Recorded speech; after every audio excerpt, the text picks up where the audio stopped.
Middle East ಅಕ್ಷರಶಃ ರಣರಂಗವಾಗಿದೆ.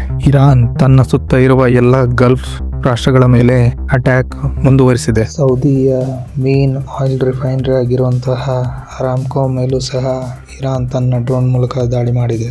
ಸೈಪ್ರಸ್ನ British military base ಮೇಲೂ ಸಹ ಡ್ರೋನ್ ಮೂಲಕ ಇರಾನ್ ಟಾರ್ಗೆಟ್ ಮಾಡಿದೆ. ಇನ್ನು ಈ ಯುದ್ಧಕ್ಕೆ ಈಗ ಫ್ರಾನ್ಸ್, ಜರ್ಮನಿ ಮತ್ತು UK ಸಹ ಎಂಟರ್ ಆಗಿದೆ.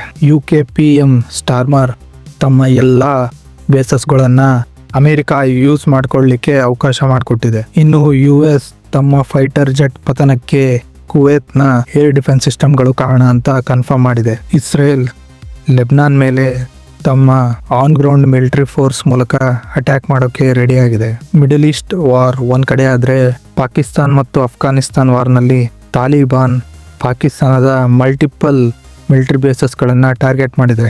ಇದರಲ್ಲಿ ಅವರ ಮೇನ್ ಏರ್ ಬೇಸ್ ಆಗಿರುವಂತಹ ನೂರ್ ಖಾನ್ ಏರ್ ಬೇಸ್ನ ಕೂಡ ಟಾರ್ಗೆಟ್ ಮಾಡಿದೆ. ಇನ್ನು ಈ ಯುದ್ಧ ಸ್ಟೇಟ್ ಆಫ್ ಹಾರ್ಮೋಸ್ ಮೇಲೂ ಸಹ ವ್ಯಾಪಿಸಿದೆ. ಇರಾನ್ US ನ ಏರ್ ಕ್ರಾಫ್ಟ್ ಕ್ಯಾರಿಯರ್ ಮೇಲೆ ಅಟ್ಯಾಕ್ ಮಾಡಿದ್ದೀವಿ ಅಂತ ಕ್ಲೇಮ್ ಮಾಡ್ತಿದೆ. ಅದೇ ರೀತಿ US ನಾವು ಇರಾನ್ನ ಹಲವು ನೇವಲ್ ಶಿಪ್ಗಳ ಮೇಲೆ ಅಟ್ಯಾಕ್ ಮಾಡಿದ್ದೀವಿ ಅಂತ ಹೇಳ್ಕೊಂಡಿದೆ. ಮೋದಿ ಮಿಡ್ಲ್ ಈಸ್ಟ್ ನಲ್ಲಿರುವ ಎಲ್ಲ ರಾಜರ ಜೊತೆಗೆ ಮಾತನಾಡಿ ಅಲ್ಲಿನ ಸಿಚುವೇಶನ್ ಹೇಗಿದೆ ಹಾಗೂ ಭಾರತೀಯರ ಸುರಕ್ಷತೆ ಬಗ್ಗೆ ವಿಚಾರಿಸಿದ್ದಾರೆ. ಈ ಯುದ್ಧದ ನಡುವೆ ಇಂಡಿಯಾ ಮತ್ತು ಕೆನಡಾ ಬೈಲ್ಯಾಟ್ರಲ್ ಡೀಲ್ಸ್ಗೆ ಸೈನ್ ಹಾಕಿದೆ. ಮೋದಿ ಹೇಳೋ ಪ್ರಕಾರ ಈ ಬೈಲ್ಯಾಟ್ರಲ್ ಡೀಲ್ 2030 ಹೊತ್ತಿಗೆ $50 ಬಿಲಿಯನ್ ಟಾರ್ಗೆಟ್ ರೀಚ್ ಮಾಡುವ ಏಮ್ ಹೊಂದಿದೆ. ಇಂಡಿಯಾದಲ್ಲೂ ಸಹ ಖಮೇನಿ ಹತ್ಯೆಯನ್ನು ಖಂಡಿಸಿ ಪ್ರೊಟೆಸ್ಟ್ಗಳು ಇನ್ನೂ ಮುಂದುವರೆದಿದೆ.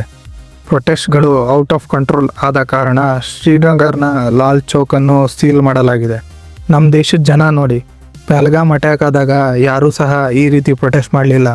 ಆದರೆ ಈಗ ಯಾರೋ ಖಮೇನಿ ಹತ್ಯೆ ಆದ ನಂತರ ಬೀದಿಗಿಳಿದು ಪ್ರೊಟೆಸ್ಟ್ ಮಾಡ್ತಿದ್ದಾರೆ. UAE ಈಗ ಲಿಮಿಟೆಡ್ ಫ್ಲೈಟ್ಸ್ಗೋಸ್ಕರ ತನ್ನ ಏರ್ ಸ್ಪೇಸ್ ಅನ್ನ ಓಪನ್ ಮಾಡಿದೆ. ಇನ್ನು US ಮಿಡ್ಲ್ ಈಸ್ಟ್ ನಲ್ಲಿರುವ ತಮ್ಮ ಎಲ್ಲ ನಾಗರಿಕರಿಗೆ ಸೆಕ್ಯೂರಿಟಿ ಅಡ್ವೈಸರ್ ಅನ್ನ ಜಾರಿ ಮಾಡಿದೆ. ಈ ಎಲ್ಲಾ ದೇಶಗಳಲ್ಲಿರುವ ತಮ್ಮ ಪ್ರಜೆಗಳಿಗೆ ಇಮಿಡಿಯೇಟ್ಲಿ ಆ ದೇಶಗಳಿಂದ ನೀವು ಹೊರಗಡೆ ಬನ್ನಿ ಅಂತ ಅಡ್ವೈಸರಿ ಜಾರಿ ಮಾಡಿದೆ. ಯಾಕೋ ಈ ಯುದ್ಧ ನಿಲ್ಲೋ ರೀತಿ ಕಾಣಿಸ್ತಾ ಇಲ್ಲ. ಸೊ ಇದೇ ರೀತಿ ಅಪ್ಡೇಟ್ಸ್ಗಾಗಿ ನಮ್ಮ ಚಾನಲ್ ಅನ್ನು ಸಬ್ಸ್ಕ್ರೈಬ್ ಮಾಡಿ.